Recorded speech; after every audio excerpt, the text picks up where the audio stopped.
नमस्कार बच्चों। कल हमने यहाँ तक पढ़ा था। आज जो करेंगे हम गैर परंपरागत ऊर्जा के साधन। कल जैसे हमने पढ़ा था परंपरागत ऊर्जा के साधन थे कोयला, पेट्रोलियम पदार्थ, उपले, लकड़ी, ये सारी चीज़ें थी। आज गैर परंपरागत ऊर्जा के साधन। ऊर्जा के बढ़ते उपयोग ने देश को कोयला, तेल और गैस जैसे जीवाश्म ईंधनों पर अत्यधिक निर्भर कर दिया है। गैस व तेल की बढ़ती कीमतों तथा इनकी संभाव्य कमी, यानी कि इनकी संभावना क्या है, बहुत कम मात्रा में ये पाए जाएंगे, अब धीरे धीरे समाप्ति की ओर है।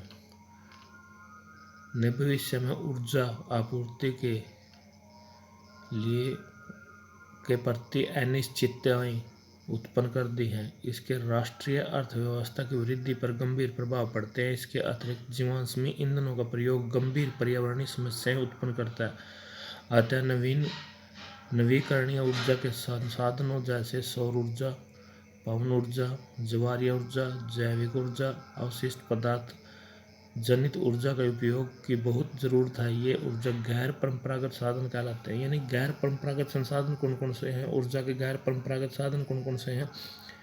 जो नवीकरणीय योग्य ऊर्जा संसाधन है जैसे सौर ऊर्जा, पवन ऊर्जा, ज्वारीय ऊर्जा, जैविक ऊर्जा, अवशिष्ट पदार्थ ऊर्जा, ये सारे के सारे गैर परंपरागत साधन हैं। भारत में धूप, जल, जीवाश्म साधनों का समृद्ध है।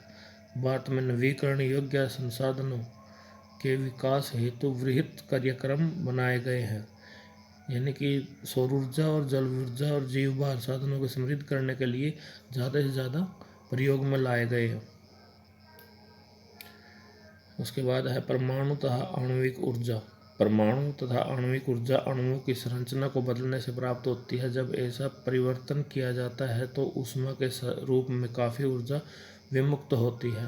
यानी कि परमाणु और आणविक ऊर्जा, यानी कि जैसे परमाणु बम के अंदर आपने श्रृंखला बनाई होगी साइंस में, तो उस तरह से क्या, उससे भी क्या है, बहुत ज़्यादा मात्रा में ऊर्जा प्राप्त होती है। इसका उपयोग विद्युत ऊर्जा को उत्पन्न करने में किया जाता है। यूरेनियम, थोरियम जैसे झारखंड तथा राजस्थान के अरावली पर्वत श्रृंखला में पाए जाते हैं। ये नोट करना है। यूरेनियम और थोरियम झारखंड के और राजस्थान के अरावली पर्वत श्रृंखला में पाए जाते हैं। का प्रयोग परमाणु तथा आणविक ऊर्जा को उत्पन्न किया जाता है। केरल में मिलने वाला मोनोजाइट्रेट में थोरियम पाया जाता है। एक क्वेश्चन, ये मोनोजाइट्रेट में कौन सा खनिज पाया जाता है? थोरियम। भारत के मानचित्र पर 6 परमाणु ऊर्जा संयंत्रों की अवस्थिति दिखाएं, उनके नाम बताएं तथा नाम ज्ञात करें, उनको अवस्थिति क्या है। ये सारे मैप में करवाए जाएंगे बेटे आपको। जैसे मैप करवाऊंगा ना, तो उसके अंदर ये सारे के सारे आपको बताए जाएंगे। 6 आणविक के अंदर जो है सौर ऊर्जा, उसके बाद है सौर ऊर्जा। भारत में उष्णकटिबंधीय क्षेत्र है। भारत एक उष्णकटिबंधीय देश है, यानी कि यहाँ पर गर्मी बहुत अधिक मात्रा में है। यहाँ सौर ऊर्जा के दोहन की असीम संभावनाएं हैं फोटोवोल्टाइक प्रौद्योगिकी द्वारा। यानी कि जो ये सौर प्लेटें लगाते हैं उनको बोलते हैं फोटोवोल्टाइक प्रौद्योगिकी। टेक्नोलॉजी के द्वारा धूप को सीधे विद्युत में परिवर्तित किया जाता है। भारत में ग्रामीण सुदूर क्षेत्र में सौर ऊर्जा तेजी से लोकप्रिय हो रही है। कुछ बड़े सौर ऊर्जा संयंत्र देश के विभिन्न भागों में स्थापित किए जा रहे हैं। ऐसा अपेक्षा है कि सौर ऊर्जा का प्रयोग ग्रामीण घरों में उपलब्ध लकड़ी की निर्भरता को न्यूनतम किया जा सकेगा। परिणाम स्वरूप यह पर्यावरण संरक्षण में योगदान देगा और कृषि के खाद्य की पर्याप्त आपूर्ति होगी। यानी कि इसका सौर ऊर्जा का प्रयोग हम सीधे घरों में कर सकते हैं। उसके बाद है पवन ऊर्जा। भारत में पवन ऊर्जा उत्पादन की महान संभावना है। भारत में पवन ऊर्जा फार्म का विशालतम पेटी तमिलनाडु में है के नागरकोइल के मदुरई तक अवस्थित है। इसके अतिरिक्त आंध्र प्रदेश, कर्नाटक, गुजरात, केरल तथा लक्षद्वीप में सभी पवन ऊर्जा के फार्म हैं। नागरकोइल और जैसलमेर देश के पवन ऊर्जा के प्रभावी प्रयोग के लिए जाने जाते हैं। सबसे ज़्यादा प्रयोग पवन ऊर्जा का नागरकोइल और जैसलमेर राजस्थान में किया जाता है। पवन ऊर्जा का उपयोग देख लो इस तरह से किया जाता है बेटे। इस तरह से ये पंख लगाए जाते हैं और पंखों को जब हवा चलती है तो इससे टरबाइनें घुमाई जाती हैं। इस तरह प्रयोग होता है इनका।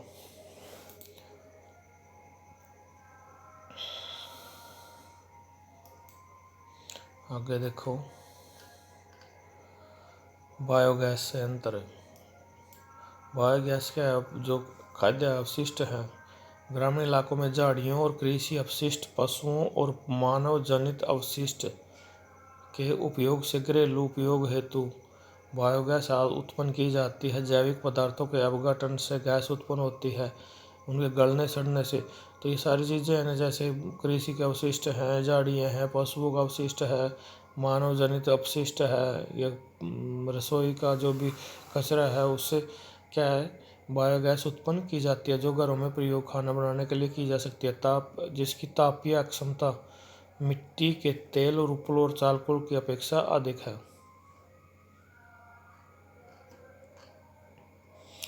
बायोगैस संयंत्र नगरपालिका और सहकारिता निजी स्तर पर लगाए जाते हैं। यानी बायोगैस संयंत्र क्या, नगरपालिका और शहरों के अंदर नगरपालिका और सहकारिता समितियां और निजी तौर पर, यानी कि व्यक्ति अपने मर्जी से भी अपने घरों में लगवा सकता है। पशुओं का गोबर का प्रयोग करने वाले संयंत्र ग्रामीण भारत में गोबर गैस प्लांट के नाम से जाने जाते हैं। ये किसान दो प्रकार के लाभान्वित होते हैं, एक ऊर्जा के रूप में और दूसरा उन्नत प्रकार की उर्वरक के रूप में। बायोगैस जब पशुओं का गोबर का प्रयोग करने में सबसे दक्ष है। यह उर्वरक की गुणवत्ता को बढ़ाता है और उपले लकड़ी को जलाने में होने वाले वृक्षों का नुकसान को रोकता है। ज्वारीय ऊर्जा।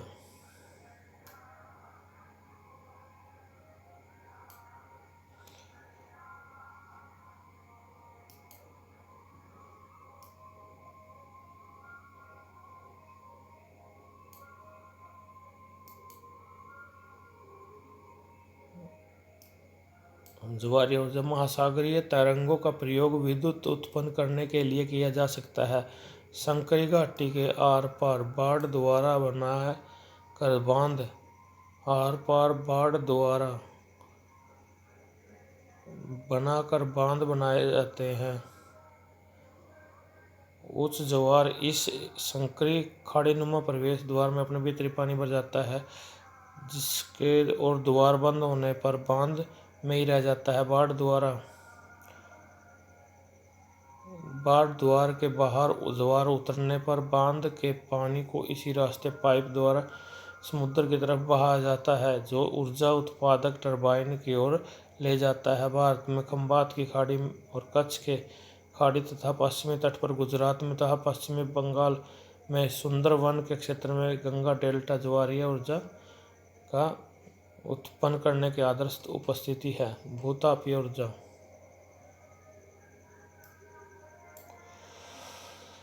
पृथ्वी के आंतरिक भागों में ताप का प्रयोग कर उत्पन्न की जाने वाली ऊर्जा को भूतापीय ऊर्जा कहा जाता है।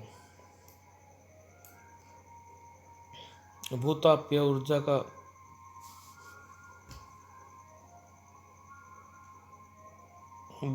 ऊर्जा का अस्तित्व इसमें है क्योंकि बढ़ती हुई गहराई से के साथ पृथ्वी के प्रागामी ढंग से तप्त होती जाती है। यानी कि जैसे जैसे पृथ्वी के केंद्र की ओर जाएंगे, यानी कि जमीन के अंदर जितनी गहराई पर जाएंगे, उतना ही पृथ्वी का ताप बढ़ता चला जाता है। जहाँ भी भूतापीय प्रवणता अधिक होती है, वहाँ उथली गहराइयों पर भी अधिक तापमान पाया जाता है। ऐसे क्षेत्र में भूमिगत जल चट्टानों में उष्ण का अवशोषण कर तप्त हो जाता है। यह इतना तप्त हो जाता है कि पृथ्वी की सतह की ओर बढ़ता है, तो यह भाप में परिवर्तित हो जाता है और इस भाप का उपयोग टरबाइन को चलाने तथा विद्युत उत्पन्न करने में प्रयोग किया जाता है। भारत में सैकड़ों गर्म पानी के चश्मे हैं जिनका विद्युत उत्पादन में प्रयोग किया जा सकता है। भूतापीय तथा ऊर्जा के दोहन के लिए भारत में 2 प्रायोगिक परियोजनाएं शुरू की गई हैं। एक हिमाचल प्रदेश के मणिकर्ण में, यानी कि भूतापीय ऊर्जा के 2 मणिकर्ण के निकट पार्वती घाटी में, स्थित और दूसरी लद्दाख के पूगा घाटी में, यानी कि 2 जगह पर भूतापीय ऊर्जा का दोहन के लिए वो जो स्कीम है जो वो बनाई गई है। ऊर्जा का संरक्षण, ऊर्जा संसाधनों का संरक्षण क्यों आवश्यक है, किस प्रकार किया जाता है।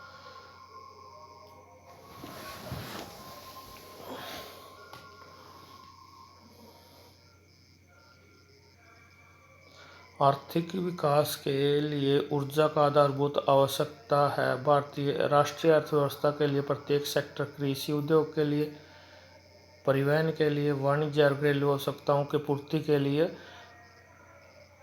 ऊर्जा के निवेश की आवश्यकता है। स्वतंत्रता प्राप्ति के पश्चात क्रियान्वित आर्थिक विकास की योजनाओं तो चालू रखने के लिए ऊर्जा की बड़ी मात्रा में आवश्यकता थी। फलस्वरूप पूरे देश में ऊर्जा के सभी प्रकार के उपयोग धीरे धीरे बढ़ गए, यानी कि जितने ऊर्जा के उपयोग थे, परंपरागत थे, गैर परंपरागत थे, उनका उपयोग ज़्यादा से ज़्यादा बढ़ने लगा है। इस पृष्ठभूमि में ऊर्जा के विकास में सतत पोषणीय विकास मार्ग की विकसित करने की तुरंत आवश्यकता है। सतत पोषणीय विकास के बारे में मैंने शुरुआत वाले वीडियो में बताया था। सतत पोषणीय विकास क्या है, यह मार्ग क्या है, यानी कि परंपरागत और गैर परंपरागत संसाधनों का प्रयोग करते हुए उनको बिना किसी नुकसान पहुंचाए अगली पीढ़ी के लिए भी उनको बचाकर रखना। ऊर्जा संरक्षण के प्रोन्नति और नवीकरणीय ऊर्जा संसाधनों का बढ़ता प्रयोग सतत पोषणीय ऊर्जा के 2 आधार हैं। वर्तमान में भारत विश्व के अल्पतम ऊर्जा दक्ष देशों में गिना जाता है।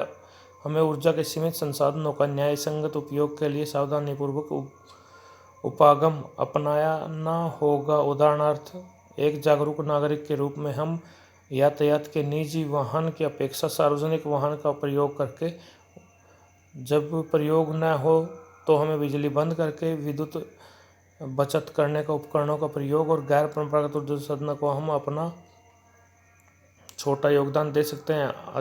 आखिरकार ऊर्जा की बचत ही ऊर्जा का उत्पादन है। यानी कि ये जो बताए 3-4 पॉइंट बताए, यह ऊर्जा संरक्षण के उपाय हैं। जैसे यहाँ से नागरिक के रूप में यातायात का साधन है, निजी वाहन का प्रयोग न करके सार्वजनिक वाहन का प्रयोग करना। जब ज़रूरत ना हो तो बिजली के जो उपकरण हैं उनको बंद करके हम इसका उपयोग में ला सकते हैं।